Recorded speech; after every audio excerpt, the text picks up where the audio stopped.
નમસ્તે વિદ્યાર્થી મિત્રો. ધોરણ 6 માં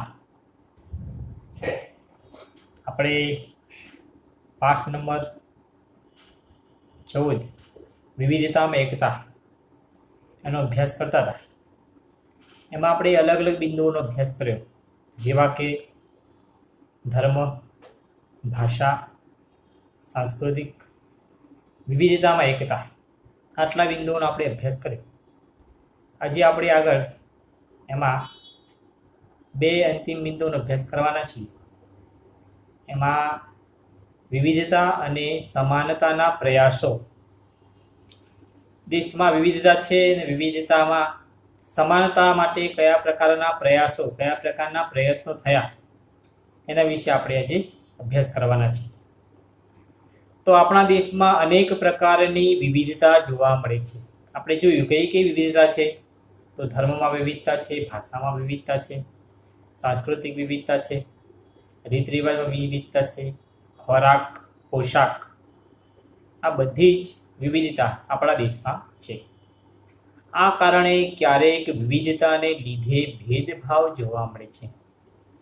આના લીધે ક્યારેક એવું પણ થાય કે ભેદભાવ ઊભો થાય. કેમ? તો અલગ અલગ સમાજ છે, સમાજના અલગ અલગ જ્ઞાતિઓ હોય. આ જ્ઞાતિઓમાં કોઈ ઊંચ નીચના ભેદભાવો જોવા મળે. જ્ઞાતિમાં કોઈ જ્ઞાતિ એવી હોય કે અમે ઊંચી છીએ, કોઈ જ્ઞાતિ કે અમે જ્ઞાતિને ઉચ્ચ જાતિવાળા નીચી જાતિવાળા ગણે. તો આવા ભેદભાવો એ સમાજ વચ્ચે જોવા મળતા હોય છે. દેશમાં અમીર ગરીબ, છોકરા છોકરી, સાક્ષર નિરક્ષર, શહેરી ગ્રામીણ અને જ્ઞાતિ આધારિત ભેદભાવ જોવા મળે છે. તો દેશની અંદર આ પ્રકારના ભેદભાવો છે. કયા કયા ભેદભાવો છે દેશની અંદર? તો ક્યાંક અમીર ગરીબના ભેદભાવો જોવા મળે છે કે પૈસાથી સુખી છે, પૈસાદાર છે કોઈ, તો કોઈના જે પૈસા નથી તો એ ગરીબ છે, તો અમીર ગરીબના ભેદભાવ છે.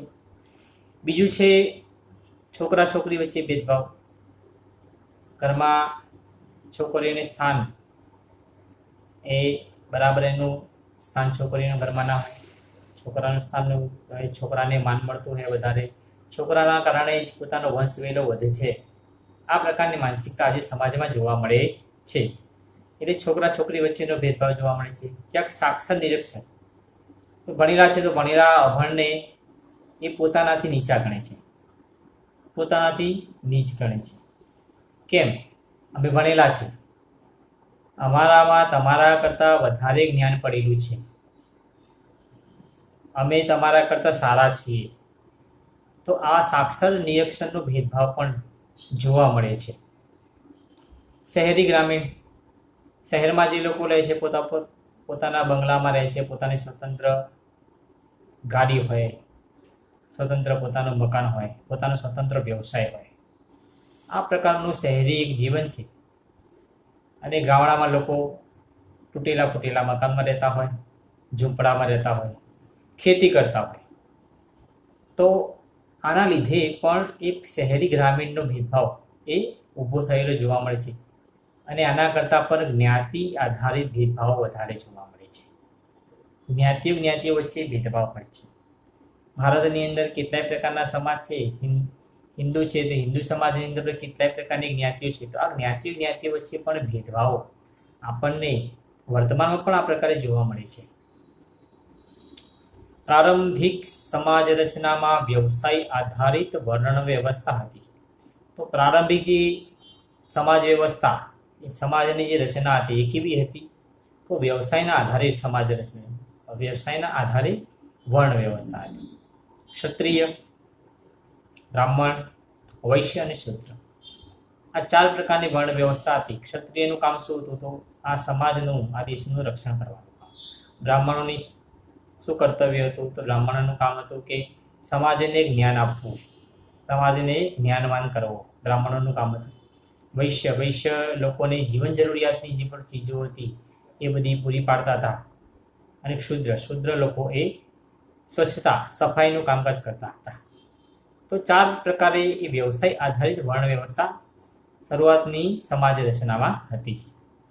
કેટલાક સમુદાયો આ કારણે આર્થિક સામાજિક રીતે પછાત રહી જવા પામ્યા હતા. તો આના કારણે કેટલાક સમુદાયો હતા, એ સમુદાયો એ આર્થિક રીતે અને સામાજિક રીતે એ પછાત રહી જવા પામ્યા હતા. ક્ષત્રિયો છે, ક્ષત્રિયો પહેલેથી પોતાનો આગો એક અધિકાર લઈને એ પોતે જન્મ્યા હોય. રાજા હોય, રાજાનો છોકરો છે, રાજની જે પણ વંશ વેલો ચાલે બધા ક્ષત્રિયો. તો આમનું કામ શું હતું? સમાજને રક્ષણ પૂરું પાડવાનું કામ હતું. અને પોતે પહેલેથી જ ગર્ભ શ્રીમંત એ પ્રકારના હતા. બ્રાહ્મણો તો બ્રાહ્મણો જ્ઞાન આપતા હતા, તો જ્ઞાનના સામે પોતે કંઈક દક્ષિણા વગેરે મેળવતા હતા. તો એ પણ કેવા હતા? તો શ્રીમંત થતા હતા. એના પછી વૈશ્યો વેપારના કારણે એ પણ એ લોકો ધીરે ધીરે આગળ આવતા ગયા અને એ પણ શ્રીમંત થતા ગયા. આ ક્ષુદ્ર જાતિના જે લોકો હતા એમનું કામ શું હતું? તો ફક્ત સ્વચ્છતા કરવાનું, સફાઈ કરવાનું કામકાજ એ હતું. તો એના કારણે આ જે સમાજ હતો, આખો ક્ષુદ્ર સમાજ, એ આખું પછાત રહી જવા પામ્યો હતો. આના કારણે એને આર્થિક અને સામાજિક રીતે વિકાસ થયો નહોતો. આથી જ્ઞાતિ આધારિત ભેદભાવ ઉદ્ભવ્યા હતા. ઘણું કરીને સાક્ષર લોકો વધુ આવક પ્રાપ્ત કરે છે, જેથી ભણેલા લોકોનું જીવન ધોરણ ઊંચું જોવા મળે છે. સમાજમાં તેઓ મોભાનું સ્થાન ધરાવે છે. તો જે લોકો ઘણું કરી સાક્ષર લોકો જે છે એ શું કરે છે? તો સાક્ષર લોકો એ વધારે આવક પ્રાપ્ત કરે છે. કેમ? તો ભણેલા ગણેલા હોવાના કારણે એ પોતે શું કરે છે? તો પોતાની આવડતના આધારે એ લોકો વધારે પ્રકારે આવક એ પ્રાપ્ત કરે છે. અને જે અભણ હોય છે એમાં એટલું બધું કંઈ જ્ઞાન નહીં હોવાના કારણે, પોતાનામાં જેટલી સમજ નહીં હોવાના કારણે એ એટલી પોતાની આવક ઊભી કરી શકતા નથી એવું લાગે છે. જેના કારણે જીવન ધોરણ કેવું હોય જોવા મળે છે? તો સાક્ષર લોકોનું જીવન ધોરણ છે, એ સાક્ષર લોકોનું જીવન ધોરણ છે એ ઊંચું જોવા મળે છે. અને સમાજમાં તેઓ એક મોભાનું સ્થાન એ ધરાવતા આપણને જોવા મળે છે. સમાજમાં એ લોકો મોભાનું સ્થાન ધરાવે છે દરેક જગ્યાએ. સાક્ષર અને નિરક્ષર વ્યક્તિ વચ્ચે આ પ્રકારના ભેદભાવો આના કારણે ઊભા થયેલા જોવા મળે છે. આપણો દેશ ગામડાઓનો બનેલો છે. દેશમાં ગ્રામીણ લોકોની સંખ્યા વધુ છે. આપણા દેશમાં સૌથી વધારે ગામડાઓ છે. અને જોવા જઈએ ટકાવારીમાં તો ગ્રામીણ લોકોની સંખ્યા સૌથી વધારે શહેરના પ્રમાણમાં વધારે છે. ગ્રામીણ અને શહેરી લોકોના જીવન ધોરણમાં મોટો તફાવત હોવાના કારણે ભેદભાવ ઊભા થયા છે. શહેરના લોકો છે એની લાઈફસ્ટાઈલ, એની જીવન જીવવાની પદ્ધતિ છે અલગ છે. પૈસા ટકે સુખી છે, આર્થિક રીતે સદ્ધર છે, પોતાનો સ્વતંત્ર વ્યવસાય છે. જેના કારણે એમનું જીવન ધોરણ કેવું છે? તો ગ્રામીણ કરતાં એમનું જીવન ધોરણ એ ઊંચું છે. એ જે પ્રકારે જે વસ્તુ કપડાથી લઈ, કપડાં છે, ખોરાક છે, એ બધામાં ગ્રામીણ કરતાં અલગ તરી આવે છે. તો ગ્રામીણ લોકો છે એ ખેતી સાથે જોડાયેલા છે. ખોરાક પણ એ પ્રકારનો એમનો હોય. આર્થિક રીતે બહુ એટલા સદ્ધર ના હોય. જેના કારણે ગ્રામીણ અને શહેરી આ લોકો વચ્ચે એક મોટો તફાવત હોવાના કારણે ભેદભાવો ઊભા થયા છે. દેશની આઝાદી પછી દેશના બંધારણમાં સમાનતાના અધિકારને સ્થાન મળતા અસ્પૃશ્યતા નાબૂદ કરી દેવામાં આવી છે. તો દેશ જ્યારે આઝાદ થયો, આ દેશ આઝાદ થયો એના પછી દેશનું જે બંધારણ હતું એમાં સમાનતાનો અધિકાર એ આવ્યો. અને સમાનતાનો અધિકાર જ્યારે આવ્યો અને એને સ્થાન મળ્યું પછી અસ્પૃશ્યતા એ નાબૂદ થઈ. ઊંચ નીચના ભેદભાવો ધીરે ધીરે એ દૂર થયા. સમાનતાના અધિકારથી સૌને રાષ્ટ્રમાં સમાન તક, ન્યાય અને દરજ્જો પ્રાપ્ત થાય છે. મફત અને ફરજિયાત શિક્ષણના અધિકારનો કાયદો અમલમાં મુકાયો છે. તો સમાનતાનો જે અધિકાર છે, આ સમાનતાના અધિકારને કારણે સૌને આ રાષ્ટ્ર છે, રાષ્ટ્રની સમાન તક, દરેક જગ્યાએ એક પ્રકારે સરખી તક આપવામાં આવે છે, સરખો ન્યાય આપવામાં આવે છે અને સરખો દરજ્જો એ આ સમાનતાના અધિકારના કારણે પ્રાપ્ત થાય છે. મફત અને ફરજિયાત શિક્ષણ જે છે એના અધિકારનો કાયદો એ અમલમાં મુકાયો, જેના કારણે બધા જ લોકોને પ્રાથમિક શિક્ષણની તક મળવા લાગી છે.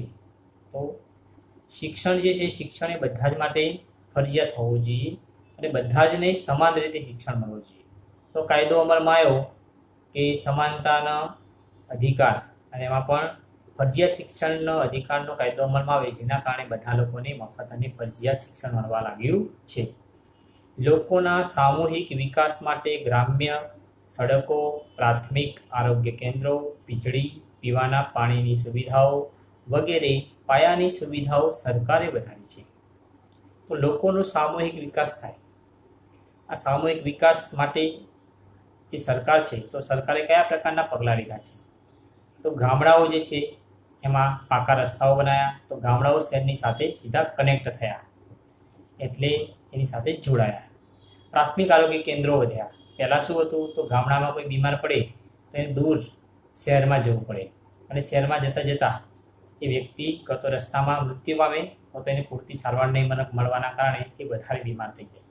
તો આજે દરેક ગામડામાં પ્રાથમિક આરોગ્ય કેન્દ્રો એ ઊભા થયા છે. વીજળીની વ્યવસ્થા છે. પહેલાં ગામમાં વીજળીની વ્યવસ્થા નથી, આજે દરેક ગામમાં વીજળીની વ્યવસ્થા છે. ઘણી જગ્યાએ 24 કલાક વીજળી પ્રાપ્ત થાય છે.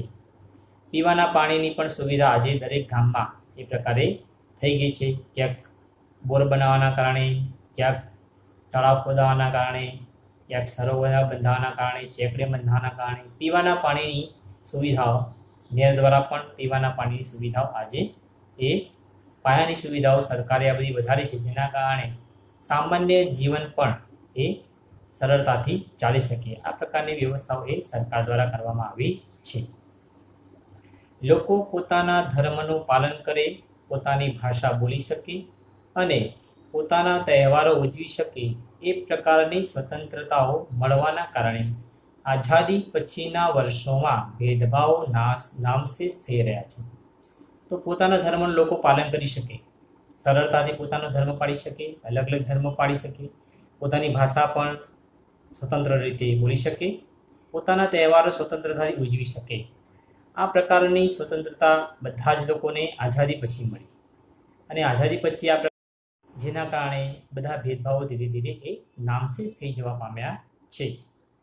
ચોક્કસ જ્ઞાતિના લોકો માટે ગ્રામ પંચાયતથી સંસદ સુધીની ચૂંટણીમાં કેટલીક બેઠક અનામત રાખવામાં આવી છે. નોકરીઓમાં પણ આ બાબત ધ્યાનમાં રાખવામાં આવી છે. તો કેટલાક જે સમાજ છે, ચોક્કસ જ્ઞાતિના લોકો છે, જે ખરેખર આજે પણ પછાત થતા જોવા મળે છે, તો આ બધા માટે છે કે સંસદ સુધી એટલે ચૂંટણી લડવાનો પણ એમને અધિકાર મળવો જોઈએ. એમનું પણ પોતાનું એક અલગ સ્થાન છે. એટલા માટે સરકારે પણ એમની બેઠકો જે છે એ અનામત રાખી છે. નોકરીમાં પણ એમને સ્વતંત્રતા મળે, એમને પણ નોકરીની જગ્યા, એમને પણ નોકરી મળવી જોઈએ, એમને પણ અધિકાર છે નોકરી મેળવવા. એટલા માટે નોકરીમાં પણ એક પ્રકારનું આ બાબત ધ્યાનમાં રાખવામાં આવી છે.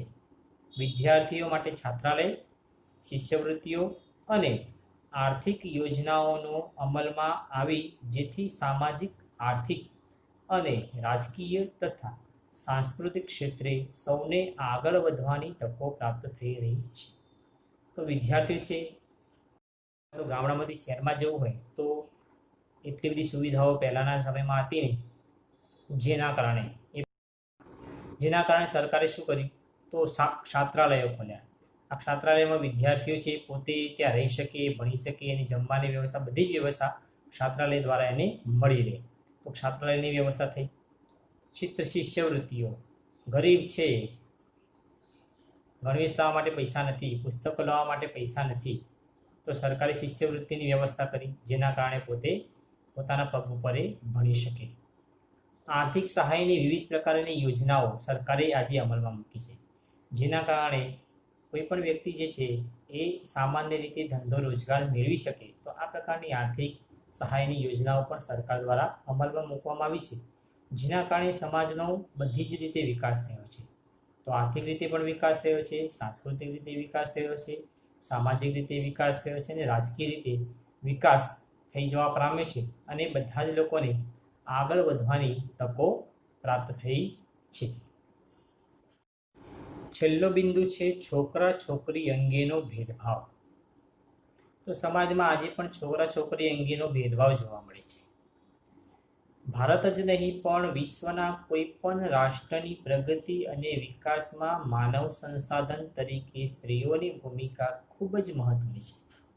તો ભારત નહીં પણ વિશ્વના જેટલા પણ દેશો છે એ રાષ્ટ્રોએ પ્રગતિ કરી છે, તો પ્રગતિના પાછળ કોઈને કોઈ સ્ત્રીએ ચોક્કસ યોગદાન આપ્યું છે.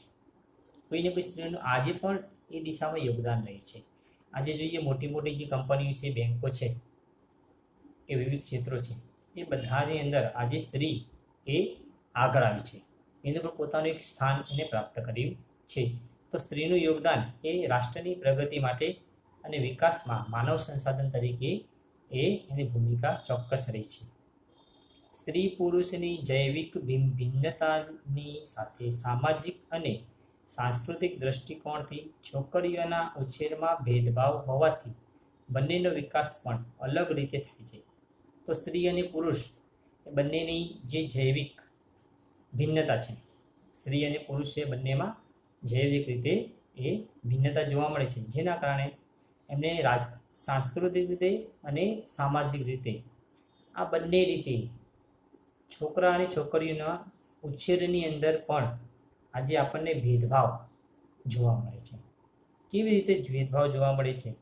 તો આજે મોટાભાગના કુટુંબોમાં જે મહિલા જે છે એ શું કરે છે? તો ક્યાંક ઘરકામ કરતી જોવા મળે છે. નોકરી કરતી હોય છતાં પણ શું કરતી હોય? ઘરે આવીને એને કામ કરવું પડે, તો ઘરકામ કરતી હોય. રસોડામાં કહો તો એને રસોઈ બનાવવાની હોય. ઘરે આખો દિવસ કામ કરતી હોય, બાળકોનો ઉછેર કરતી હોય, ઘરનું બધું જ કામ કરતી હોય, તો પણ એને રસોડામાં રસોઈ બનાવવાની હોય. બાળ ઉછેરનું કામ કરે છે.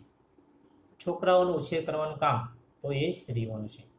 તો આજે આ પ્રકારનો ભેદભાવ એ મોટાભાગના કુટુંબમાં એ મહિલા ઉછેરમાં અને મહિલા પ્રત્યે એ જોવા મળે છે. સ્ત્રીઓને કુટુંબ વિષયક કોઈ નિર્ણય લેવાની સત્તા નથી. કુટુંબમાં કોઈ પણ નિર્ણય લેવો હોય તો આજે પણ આટલા આગળ વધી રહેલા ઔદ્યોગિક અને વિકાસશીલ દેશની અંદર આજે પણ સ્ત્રીઓ છે અને પોતાના કુટુંબનો સ્વતંત્ર રીતથી નિર્ણય લેવાનો આજે પણ અધિકાર કે સત્તા નથી. આરોગ્યની અપૂરતી દેખભાળ, શિક્ષણ અને આર્થિક અધિકારોથી દીકરીઓને વંચિત રાખવામાં આવે છે. તેમની આરોગ્યની દ્રષ્ટિએ એમની અપૂરતી દેખભાળ, એમને પૂરતી સારવાર વગેરે જે મળવી જોઈએ એ મળતી હોતી નથી. જે છોકરાને મળવી જોઈએ એ દીકરીઓને મળતી નથી. ક્યાંક ક્યાંક એ જોવા મળે છે, ક્યાંક ક્યાંક એ જોવા મળતું નથી. શિક્ષણ તો આજે પણ ઘણા બધા સમાજ એવા છે જે દીકરીઓને ભણાવતા નથી. થોડું શિક્ષણ મળી ગયું, પ્રાથમિક શિક્ષણ 1 થી 8 ધોરણનું શિક્ષણ મળી ગયું કે 10મા સુધી શિક્ષણ મળી ગયું, પછી આગળ ભણાવતા નથી. કેમ? તો એમના સમાજમાં આજે પણ સ્ત્રીઓ અને પુરુષોમાં એ પ્રકારનો ભેદભાવ જોવા મળે છે, જેના કારણે દીકરીઓને શિક્ષણ મેળવવાનો અધિકાર આજે પણ જોવા મળતો નથી. ઉચ્ચ શિક્ષણ મેળવી શકતી નથી. આર્થિક અધિકારોથી દીકરીઓને વંચિત રાખવામાં આવે છે અને આર્થિક જેટલા પણ અધિકારીઓ છે એ અધિકારો એ દીકરીઓને મળતા નથી.